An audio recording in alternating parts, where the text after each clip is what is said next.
આજે આપણે બજાણા ગામમાં આવ્યા છીએ ને બજાણા ગામમાં એક નિરાધાર દાદી રહે છે. તો દાદીને આપણે જે કંઈ પણ લોકો મદદ કરે છે એ લોકો દ્વારા જે કંઈ પણ આપણને પ્રભુ દેવડાવે છે એ પ્રભુ સુધી આપણે પહોંચાડીએ છીએ. તો આ દાદી છે ને નિરાધાર છે ને બજાણા ગામના વતની છે. તો દાદીને શું તકલીફ છે અને દાદીને તો પહેલાં આપણે ઘર જોઈએ કે આ દાદીનું ઘર છે. અને દાદીની અંદર તમે જુઓ કે ચોમાસામાં પાણી પણ ભરાઈ ગયેલું હતું અને વસ્તુ પણ તમે જુઓ છો કે રમણ ભમણ છે અને કાચું મકાન છે. તો દાદી આપણે દાદી હારે થોડીક વાત કરીએ. દાદી તમારું નામ? મંગુબેન. મંગુબેન. હા.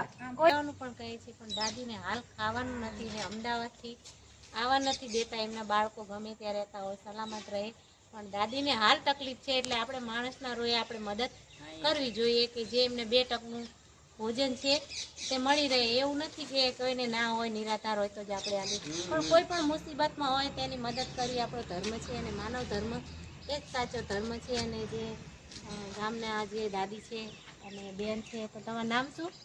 કે છે કે અમે લઈ જઈએ પણ વરસાદ બહુ થયો ને એટલે એમ કે પછી અમે લઈ જઈશું.